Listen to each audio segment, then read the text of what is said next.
এয়া মানে আমি বগৰী পাৰিবলৈ আহিছিলোঁ।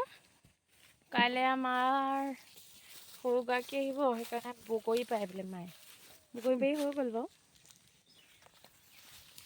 আদায়ে হ'ল আৰু পাৰি পাৰি।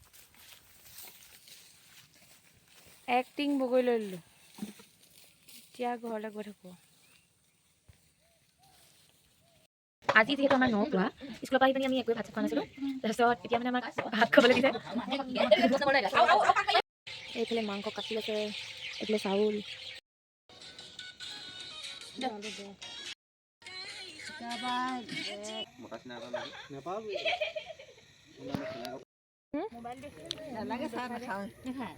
মায়ে খাব নাই? এই পাউলে লাল চাহ? তই নাখা?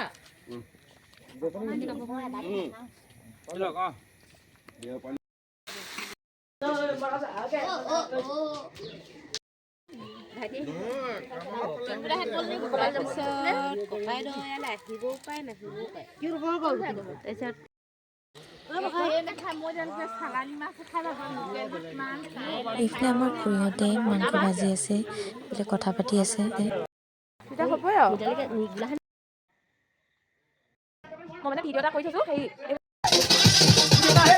আমাৰ খুৰা-ল'ৰা, বৰ্তা, ছোৱালীহঁতে, মাহী ছোৱালীহঁতে চবেই ফূৰ্তি কৰিছে মাংস খোৱা বুলি।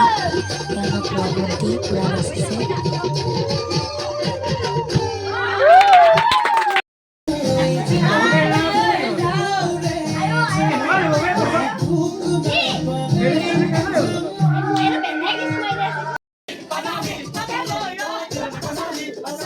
এনেকুৱা ধৰণৰ অনুষ্ঠানবোৰতে সকলো পৰিয়ালৰ মানুহ লগ হোৱা হয় আৰু এনেকৈ ফূৰ্তি কৰা হয়। বছৰেকৰ এবাৰ ন খালোঁ, এনেদৰে ভাল লাগিলে। আজিতো এনেদৰে ইমানতে সামৰণি মাৰিলোঁ।